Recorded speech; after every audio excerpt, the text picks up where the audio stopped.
because everything just looks really great. It looks so authentic and genuine. I thought that was a person, but it's not. It's a sign. United Tango Victor, Roger, runway 09, clear for takeoff, surface wind 150 degrees, 4 knots. Runway 09, clear for takeoff, easy 93 Tango Victor. Hello Flight Sim fans, and welcome to the Practically Geek channel. In this episode of the best free add-ons for Microsoft Flight Simulator, I've headed south of Cambridge to check out Duxford Airfield by Chico Mick, and you can download this from flightsim.to, and the link for it will be in the description down below. Before we head into Mick's freeware scenery, I'd like to give you a brief overview of what the default scenery looks like before you go ahead and install Chico Mick's freeware scenery for Duxford Airfield. So Duxford Airfield isn't just known for its lovely approach views of the M11 motorway, but it's also known for its air shows and its fabulous museum. As you can see, the default scenery is not too bad. Certainly we are getting quite a lot of satellite imagery of aircraft still on the grass and taxiways. You can also see some aerial imagery of the buildings that the autogen hasn't quite caught. The autogen building for the control tower, I would say, is completely off. The control tower building and height isn't that big. But actually the other type of buildings, the more sort of older brick buildings off into the distance there, are reminiscent of the older Duxford buildings, and the rest of the large buildings are museum hangars and other sort of office buildings for the aerodrome. Over to the left of shot, that is the Land Warfare Museum at Duxford, and the shape and height of the default building is actually not too bad. It looks, I would say, similar-ish to the real-life version. Over on the right, this kind of half a circle or pill-shaped looking building is the American Air Museum, and again, it's a good effort from the autogen. What I was surprised to see in front of the museum is the way that the apron has been disconnected. You can see the concrete sort of disconnects. That is actually correct. Looking at the charts and the satellite imagery, the default scenery's not got it too bad there. There is a disconnection between the two taxiways, and it seems that they built sort of a connecting taxiway to lead off to the runway. But overall, the default scenery for Duxford Airfield here in the southeast of the UK isn't too bad. But with that being said, it is now time to jump over to Chico Mick's freeware scenery for this aerodrome. I'm very excited to check this out. It's been in my to-do folder for a while now, so let's head off and check out what he's done with this airfield.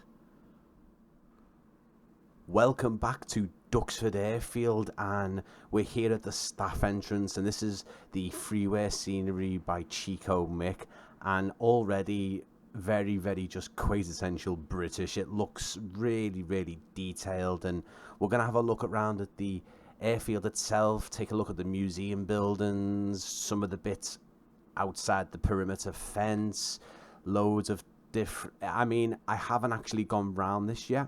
I started off by one of the hangars and followed the perimeter road down to the staff entrance, so most of my reactions are going to be genuine, and I'm excited for this. Let's go and take a look around at Chico Mick's Duxford Airfield.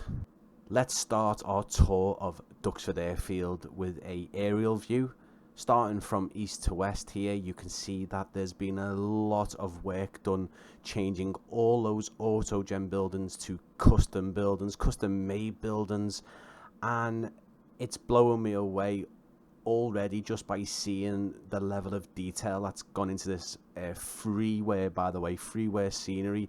Those static planes, the custom static planes, look incredible. The American Air Museum looks great, and just the apron textures, the Land Warfare Museum is being completely redone with all the tanks and trucks there. It looks really great, and we're not even into this look at this airfield yet. So let's get a closer look at all the unique and custom objects at Duxford. And starting off over on the west of the airfield is the Land Warfare Museum building.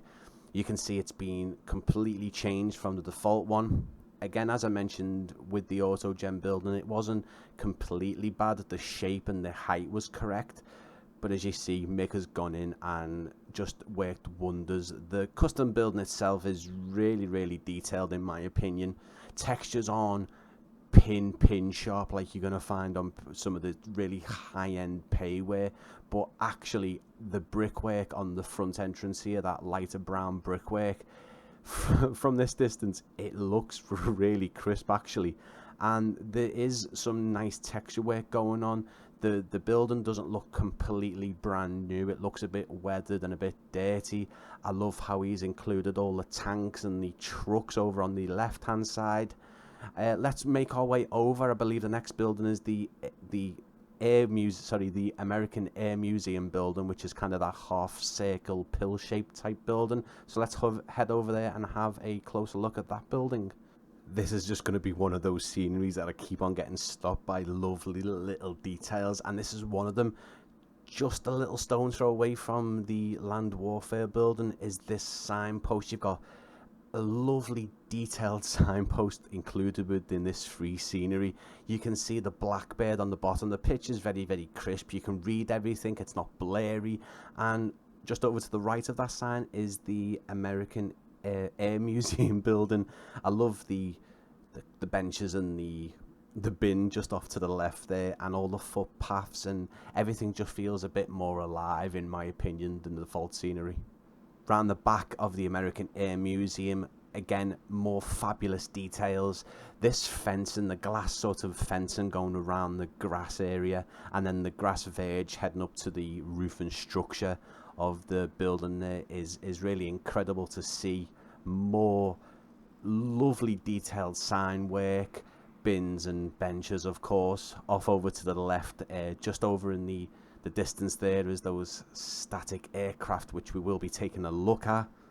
And if you turn right around from that view of the back of the museum, you'll see this replica of a V1 flying bomb. Again, another touch, and I don't think Mick has left anything to chance here. It seems like he's put everything into this aerodrome, but we've got loads more to see, so let's keep on heading forward. Here's a better look at the American Air Museum. Like I said before, the custom modelling already I'm seeing within this freeware scenery is fantastic. The front of the museum here, the glass panelling, unfortunately it's not a 3D and it's not parallax, but we are talking freeware here, and a very detailed one I must say. This brick structure and coastal defence gun really stood out. Exceptional texture work, it really is. The rusting and weathering of the brick wall and the gun itself. This little hut, the 177 hut over on the right, the doorway, and you can see a close sign in there. And it again, it's not a 3D modelled interior, but it really stands out. It doesn't look flat is what I'm trying to say. The building textures aren't flat, they feel more 3D. One of the main features here at Duxford Airfield is this array of static aircraft on the apron, and we're going to start from left to right as we are going that way anyway, starting off with the County of Dorset BAC 111 in the British Airways livery. Really great model and texture work going on here. Over to the right of the 111 is the Hawker Siddeley Trident 2 in the BEA livery, and again fantastic model work, the custom stairs there, and again all these little sort of information plaques are very well rendered and they look great also. Making our way over and getting bigger is the VC10, and you can also see that is the registration Golf Alpha Sierra Golf Charlie, so I'll have a look at that and see what that particular jet looked like. Lovely little details in each of these models. Jumping down in size here is the BAE 146, which is the Statesman model. So this has been kitted out for the royal family to fly in, and it's retired here at Duxford.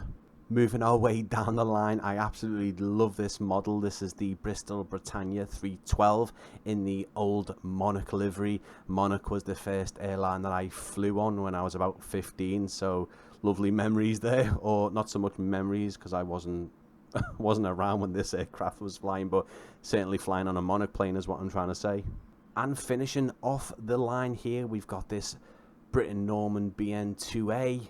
We've got the Vickers Viscount. I love the model work and the props and the stairway there. And then at the very end here, we've got this Dan Air. This is an Airspeed Ambassador 2.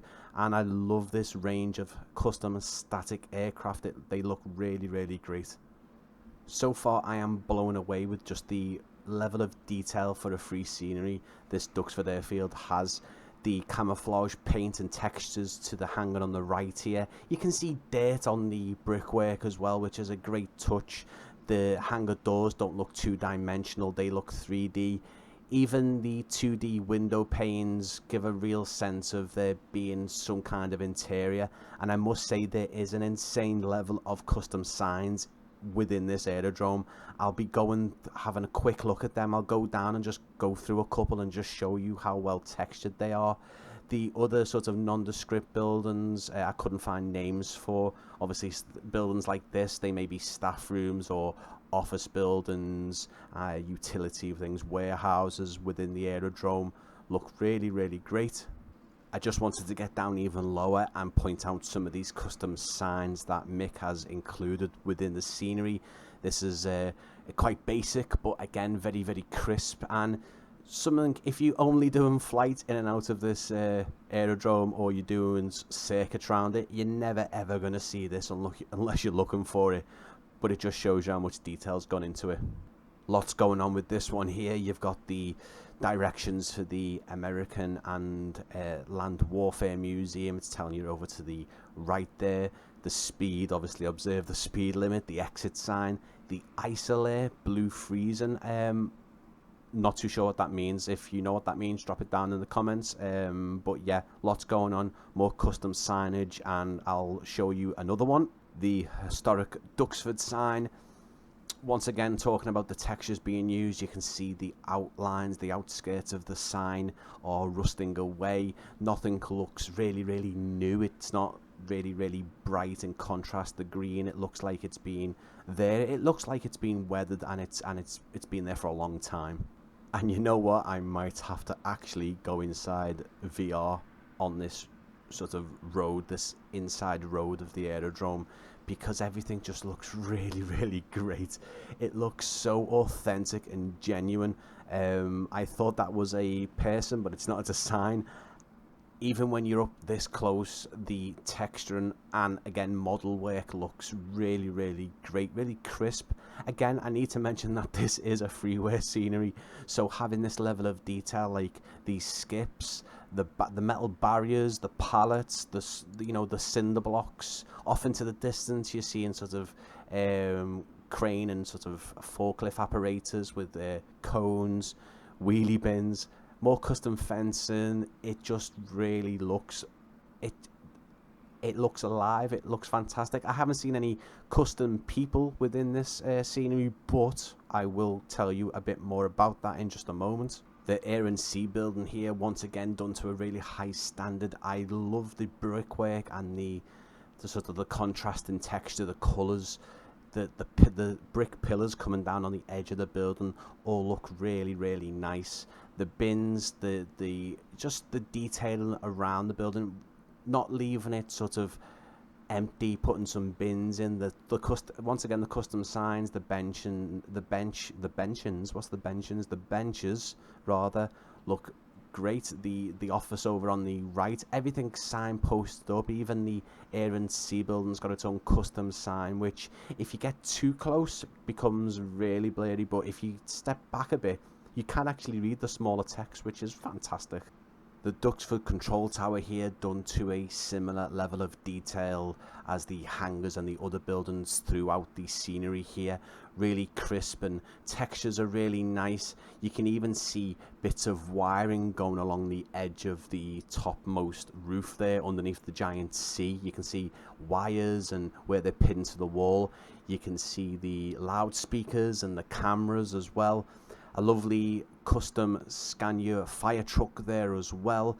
We're going to get in a bit closer to take a look at something which I've just spotted at the top there, which looks it's a lovely little bit of a detail there at the top. The modelling and the texture work of the different aerials here on top of the roof of the control tower. The control tower roof and ceiling section itself, the texture and work is actually even more, I guess, crisp and to a higher standard than what I've seen throughout. Maybe it's because you would be a bit closer and possibly see this a bit more, I don't know. But what caught my eye from down below there was this custom anemometer. I think I'm saying that right, but look at that spinning around. That's a lovely little detail there. Nearly back over to the east side of the aerodrome now. These two different hangars are the fighter jet collection, I believe, and now you can actually see the entrance for the Duxford Air Museum itself. The custom car park and fencing looks really, really high standard. You can see a kid's playground right down there. That's another really great touch, and again, just adds to the level of detail. The entrance building looks really, really well modelled as well. And this is the British airliner collection building, which again looks great. There's actually a Concorde in there as well.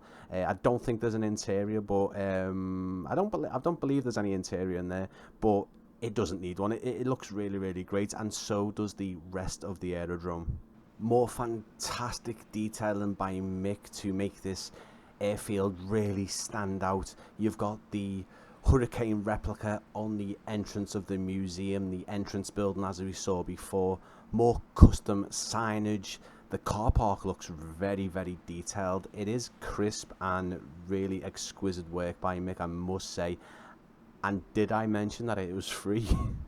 Another really great detail of this scenery is this custom footbridge heading over the A505 here at Duxford. Another fantastic bit of detailing to this already incredible scenery. One thing I didn't zoom down and take a close look with this fabulous memorial for the fallen soldiers here at Duxford, and the work that has gone into this custom object is just it's insane. The reef and the sort of the brickwork, all weathered, of course. The texture work is just blown me mind. The statue looks so genuine, and you can actually see how detailed the brickwork is, because you can see all the different names within the brickwork. It is very, very detailed. Another really great detail, this one, Mick, and such a lovely thing to include as well. Now, Mick has mentioned on the download page that there's no night lighting on the museum. I'm not too sure of the level of night lighting because the airfield itself doesn't have any night operations, and obviously the museum would be closed at the night. But we will just take a quick look at the night lighting for Duxford Aerodrome, and then we will head into the before and after shots so I can show you in a bit more detail just how much this lovely little airfield has changed. Rewind those watches and clocks, guys, and head back to 1 AM in the morning with me to check out the night lighting for Chico Mick's Duxford Airfield. So what I would say is actually not that bad. I mean, for the buildings not to have any sort of interior lighting through the windows, but we are getting like security lights and car park lighting and sort of more emergency. What's emergency? It's good job I can speak English, guys, isn't it? I mean emergency lighting, sort of lights with on the side of the building, spotlights, you know, security lights, that type of thing. Let's have a fly across the aerodrome again from the right to the left and see what's lit and what's not. So there is an awful lot of the UFO lighting which again hasn't been sorted by Asobo. I'm sure there's more pressing matters to fix within the simulator, but we have a lot of those, and they are providing lighting to the apron ways and the perimeter road, the A505, and different footpaths in and around the museum and the aerodrome. It doesn't look too bad. We have obviously seen sort of other Freeware airports before with night lights on the buildings, but as mentioned, the museum isn't open at night and the actual aerodrome doesn't have any night operations, so the lights are there where they count. So it's night time to see what the aerodrome looked like before, and we're going to see what it looks like now in a bit better detail. So let's get into the before and after montage.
So that is my look at Duxford Airfield by Chico Mick. You can find this on flightsim.to for absolutely free. I will leave the link for it in the description down below, along with a light version of this airfield, which is a bit more performance friendly, if you like, but I haven't experienced any performance issues during my time at this airfield. There's also a brilliant airshow edition one, which has got loads of cars populating the car parks, along with a lovely crowd of people watching the planes.